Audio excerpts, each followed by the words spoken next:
जय हिंद दोस्तों present continuous tense.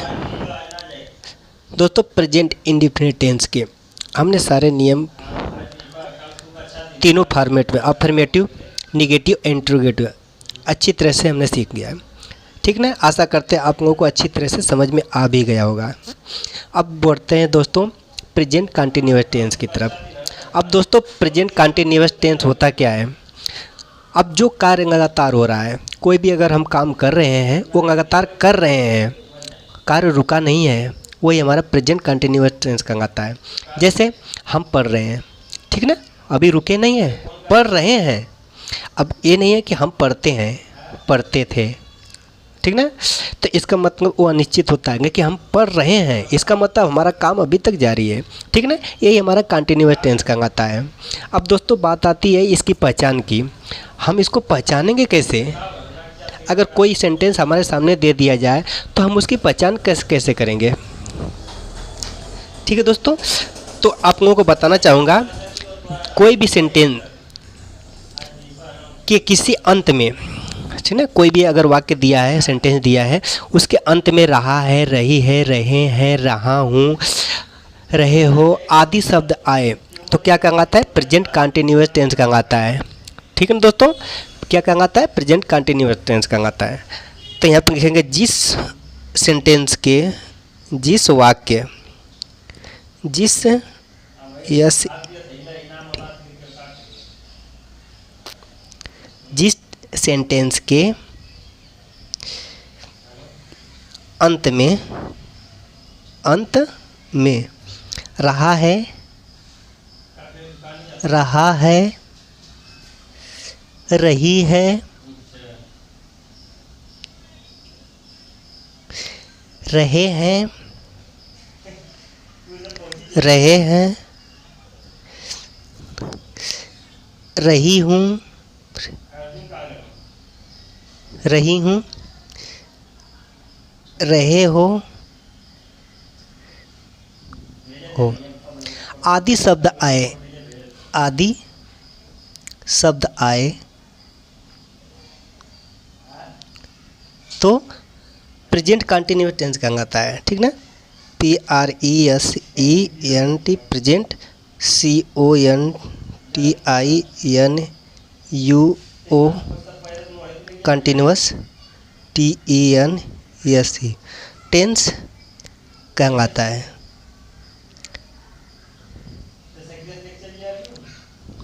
ठीक है दोस्तों, अब तो पता हो गया ना, जिस सेंटेंस के अंत में रहा है, रही है, रहे हैं, रही हूँ, रहे हो आदि शब्द आए तो क्या कहलाता है? प्रेजेंट कंटिन्यूअस टेंस कहलाता है। जैसे एग्जाम्पल भी दे देता हूँ आपके सामने, मैं पढ़ रहा हूँ, मैं पढ़ रहा हूँ, ठीक ना, मैं पढ़, अंत में क्या है? रहा हूँ आया है। ठीक ना, तुम जा रहे हो, तुम कहाँ जा रहे हो, कहाँ जा रहे हो, रहे हो, तुम कहाँ जा रहे हो।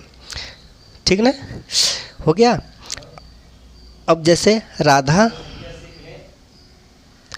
गाना गा रही है, गाना गा रही है, राधा गाना गा रही है। ठीक ना,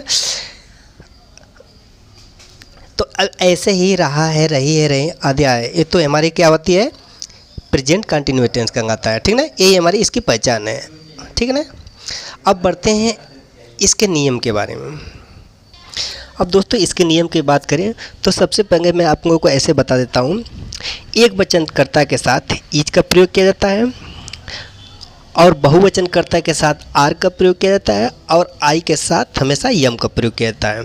ठीक ना, जैसे होता है एक वचनकर्ता के साथ एक वचन, ठीक ना, एक वचन, इसका अंग्रेजी में क्या होता है? इसका अर्थ क्या होता है अंग्रेजी में? Singular number, SINGULAR, singular number, NUMBER। ठीक ना, एक वचनकर्ता के साथ, कर्ता जिसको सब्जेक्ट कहते हैं, कर्ता के साथ सहायक क्रिया, हेल्पिंग वर्ब जिसको कहते हैं, सहायक क्रिया, सहायक क्रिया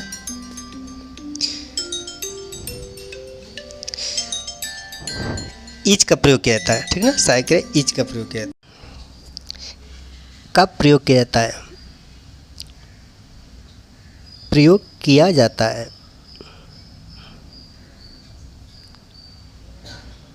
ठीक ना।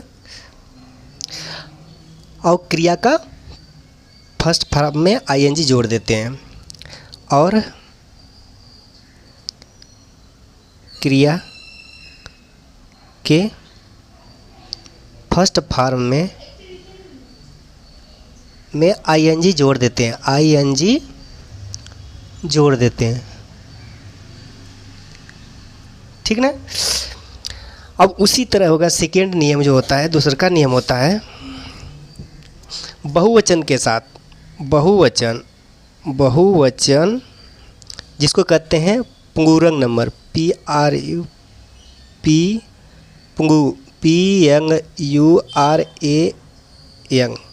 पुंगुरंग नंबर यानी UMBER।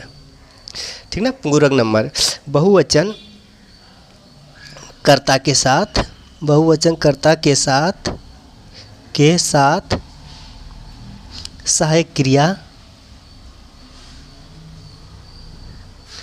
क्रिया आर का प्रयोग किया जाता है, आर का प्रयोग किया जाता है, आर का प्रयोग किया जाता है। ठीक है। और क्रिया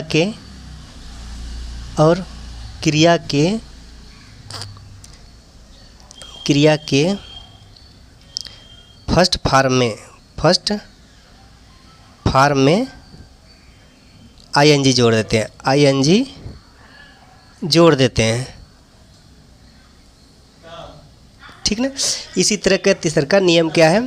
थर्ड नियम होता है, ठीक है ना, आई के साथ, आई जिसके में से होता है आई के साथ हमेशा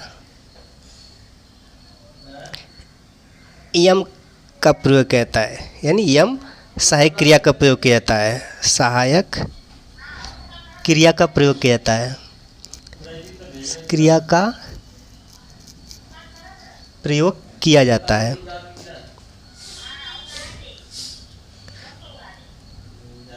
ठीक ना। और क्रिया के फर्स्ट फॉर्म में आईएनजी जोड़ देते हैं और क्रिया के फर्स्ट फॉर्म में आईएनजी जोड़ देते हैं।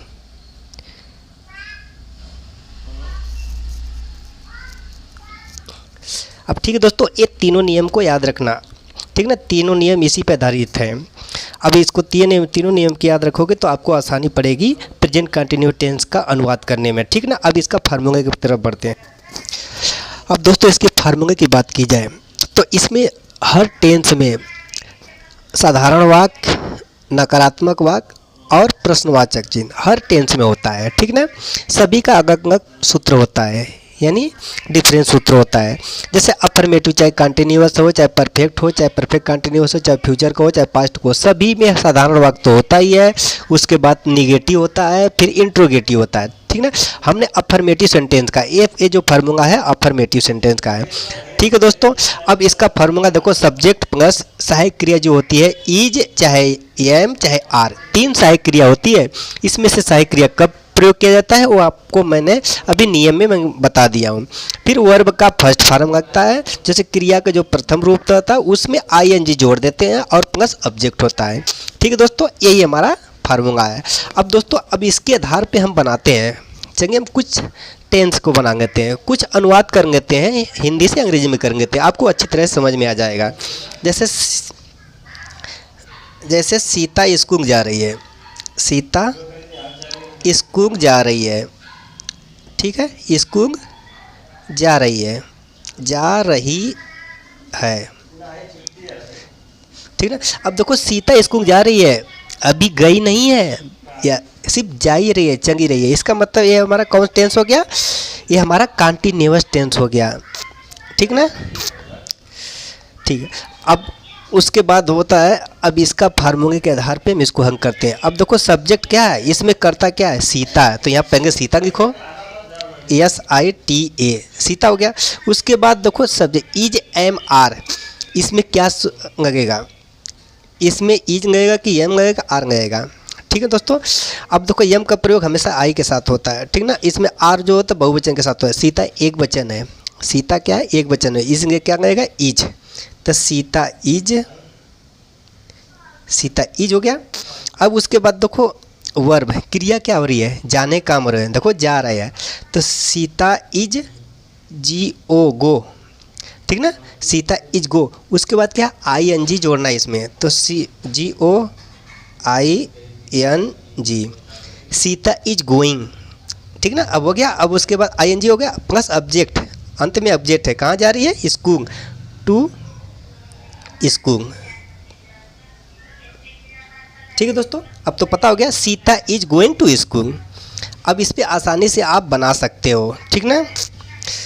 अब यहाँ पे देखिए, उसके बाद कुछ जैसे राम नहा रहा है, राम नहा रहा है, ठीक ना। अब राम नहा रहा है, तो इसको क्या करोगे, राम हमारा सब्जेक्ट है, राम है एक वचन है, राम इज BO, बाथ में क्या होता है, नहाना होता है, इसमें ING जोड़ देते हैं, राम इज बाथिंग, ठीक ना, ठीक ना।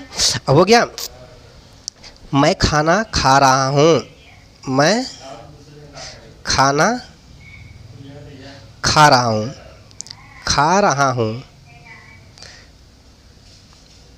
अब दोस्तों यहाँ पे देखिए, मैं खाना खा रहा हूँ, आई में क्या होता है, मैं, आई के साथ हमेशा यम का सहायक क्रिया पे होता है, आई यम हो गया। उसके बाद क्या आता है, सहायक क्रिया के बाद क्या होता है, वर्ब, क्रिया क्या हो रहा है, खा रहा है, ठीक ना। इट मीन्स खाना होता है, EAT, इसमें क्रिया में ING जोड़ देते हैं, ING।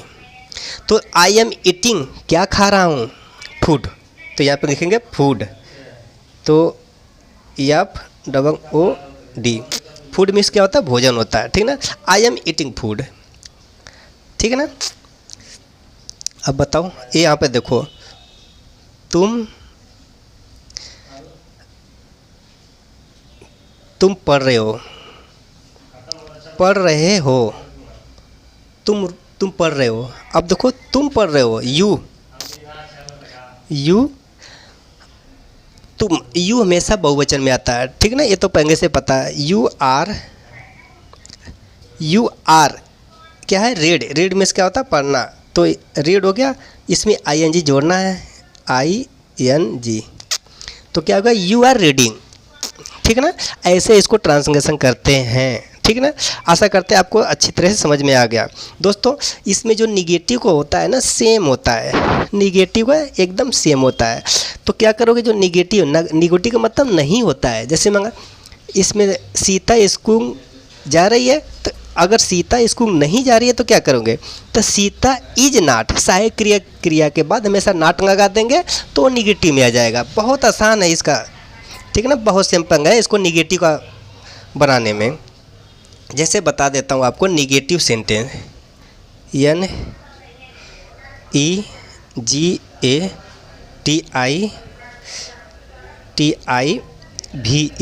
Negative sentence.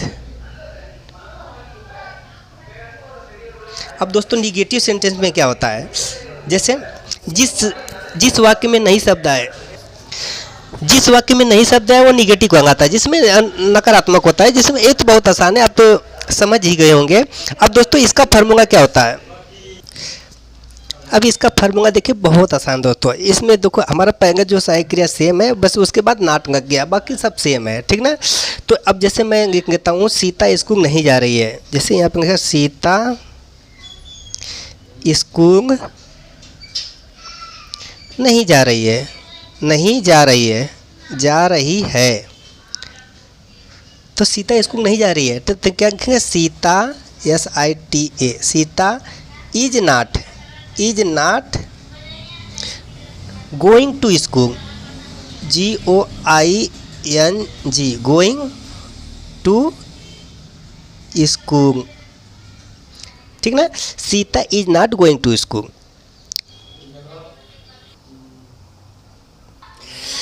अब जैसे हो गया मैं खाना नहीं खा रहा हूँ, ठीक ना, मैं खाना नहीं खा रहा हूँ, तो I am not eating food, ठीक ना।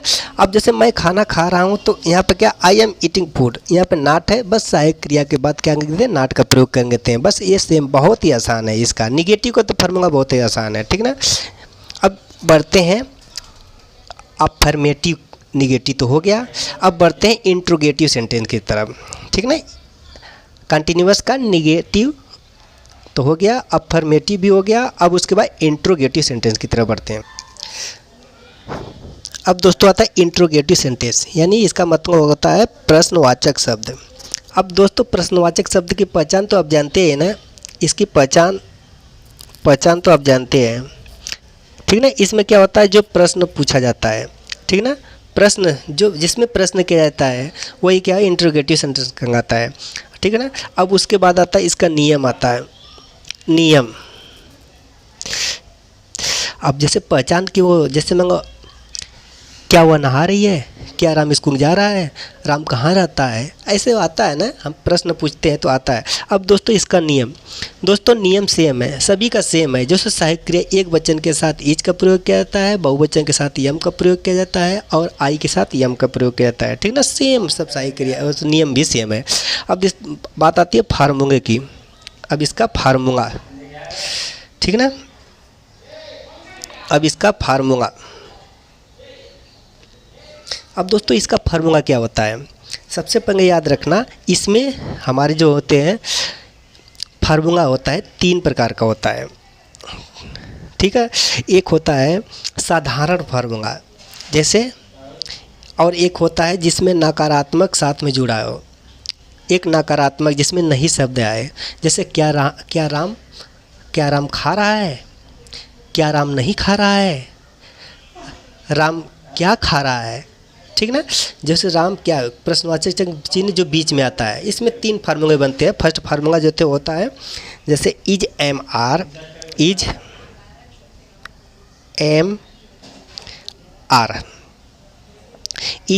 आर प्लस उसके बाद सब्जेक्ट लगता है,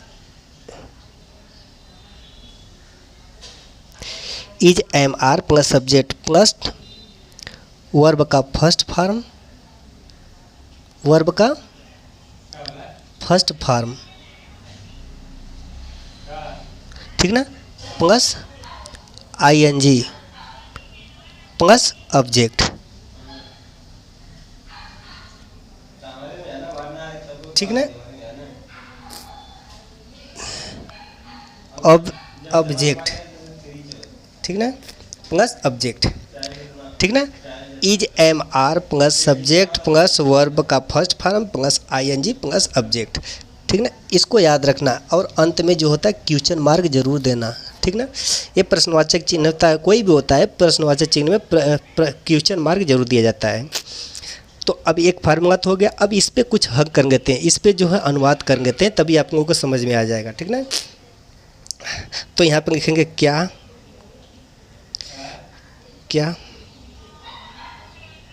पूजा खा रही है, ठीक ना। अब क्या पूजा खा रही है, अब देखो प्रश्नवाचक चिन्ह इसमें क्या है, क्या पूजा खा रही है, तो यहाँ पे देखो सबसे पहले इज एम आर, इसमें से तीनों में से किसका प्रयोग होगा, क्योंकि एक वचन है, कर्ता एक वचन है, इसलिए इज का प्रयोग होगा, तो यहाँ पर लिखेंगे इज हो गया। उसके बाद क्या है, सहायक क्रिया सब्जेक्ट है, सब्जेक्ट हो गया, सब्जेक्ट क्या है, पूजा, इज पूजा। उसके बाद क्रिया क्या है, वर्ब का फर्स्ट फॉर्म क्या है, खा रही है, ठीक ना। तो इसका मतलब ईट मीन्स खाना होता है, EATING जोड़ देते हैं, ठीक ना। इज पूजा ईटिंग, उसके बाद क्या है, खा रही है, इसमें ऑब्जेक्ट तो है नहीं, ठीक ना, बस यही होगा, क्वेश्चन मार्क अंत में जोड़ दें, ठीक ना। समझ में आ गया ना, ये हमारा होता है। तो अब जैसे सेकेंड पे आ गया, क्या वे स्कूल जा रहे हैं, क्या वे स्कूल जा रहे हैं। अब देखो ये क्या है, क्या वे मीन्स क्या होता है, बहुवचन है, तो यहाँ पे क्या होगा, आर का प्रयोग होगा, क्योंकि बहुवचन है। आर दे सब्जेक्ट हो गया, आर दे, फिर वर्ब हो गया, वर्ब क्या है, जाना, are they going, GOING, going, कहाँ पे जा रहे हैं, to school, to school, question mark, ठीक है ना, are they going to school हो गया। अब क्या हो गया, मैं खाना बना रही हूँ, मैं खाना बना रही हूँ, बना रही हूँ, मैं खाना बना रहा हूँ, तो आई हो गया, इसके बाद सहायक क्रिया क्या था, आई एम, कुक मीन्स पकाना होता है या बनाना होता है, COOK, कुक, इसमें ING जोड़ देंगे, ING, आई एम कुकिंग, मैं बना रही हूँ क्या, cooking food, I am cooking food, FOOD, I am cooking food.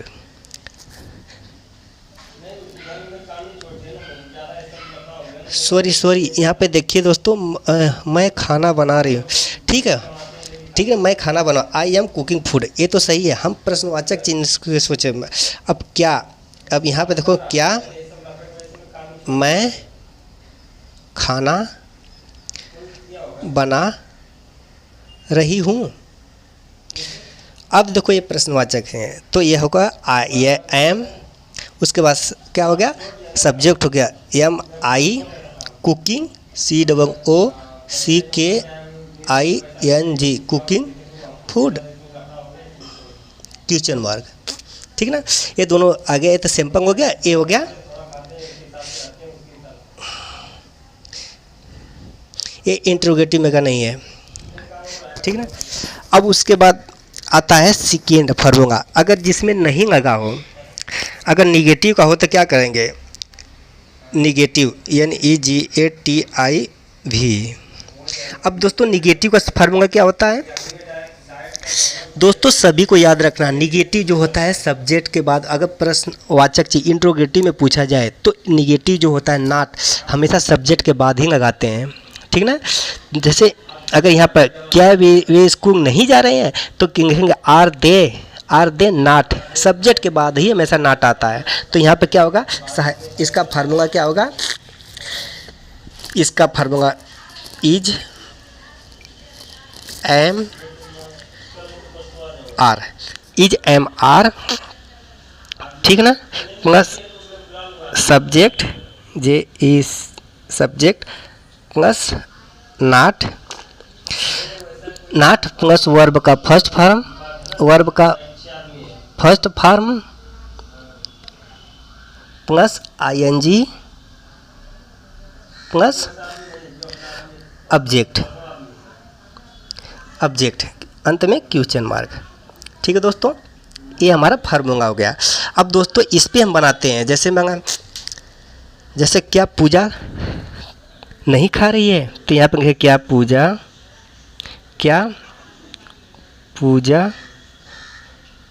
नहीं खा रही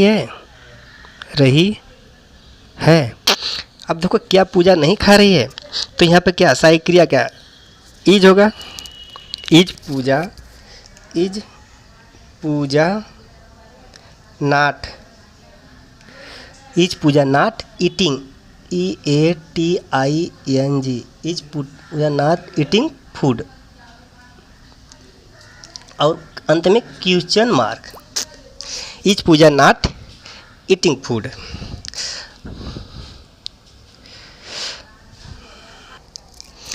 अब आता है वे मैदान में नहीं दौड़ रहे हैं, वे मैदान में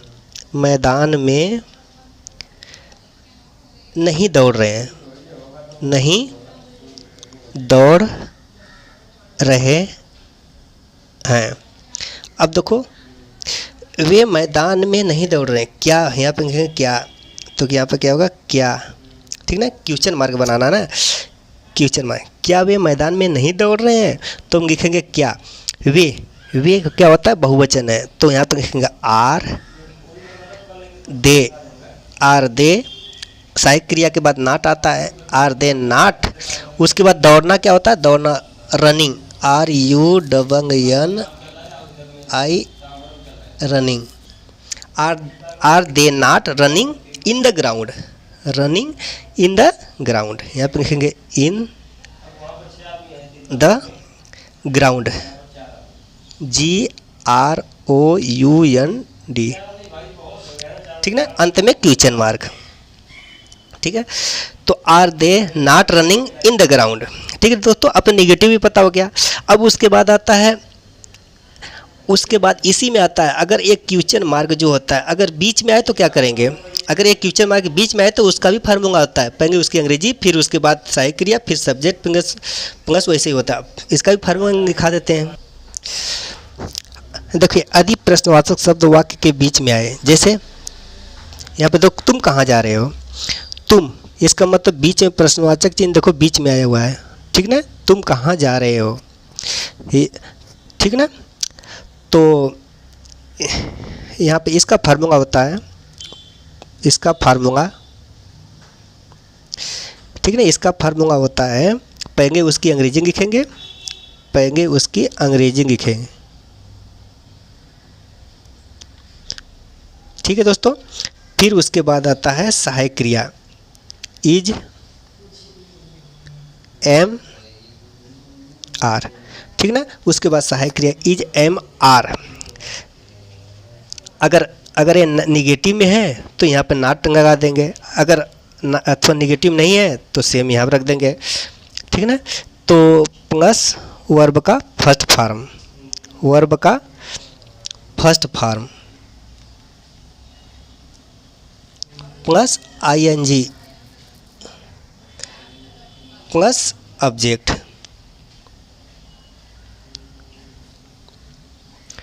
ठीक है दोस्तों, इसको याद रखना। जैसे अब इसी को हम कर, तुम कहाँ जा रहे हो, तुम कहाँ जा रहे हो, कहाँ जा रहे हो। अब दोस्तों इसको हम करने के लिए तुम कहाँ जा रहे हो, सबसे पहले क्या है, देखो उसकी अंग्रेजी लिखना, कहाँ का अंग्रेजी क्या होता है, वेयर, WHERE, वेयर। उसके बाद होता है, देखो यहाँ पर सहायक क्रिया क्या लिखेंगे, सहायक क्रिया तुम है, बहुवचन है, बहुवचन में कहता are, where are, where are. उसके बाद क्या होता है, अब यहाँ पे सॉरी दोस्तों, यहाँ पे क्या है, सब्जेक्ट भी रहना चाहिए, यहाँ पर बीच में देखो सब्जेक्ट होना चाहिए, यहाँ पे सब्जेक्ट, ठीक ना, यहाँ पे सब्जेक्ट होना चाहिए, बीच में सब्जेक्ट। तो वेयर आर, उसका सब्जेक्ट क्या है, तुम का है यू, वेयर आर यू, क्या हो गया। उसके बाद क्रिया गोइंग, GOING, ठीक ना, वेयर आर यू गोइंग, ठीक ना, क्वेश्चन मार्क, यहाँ पे क्वेश्चन मार्क।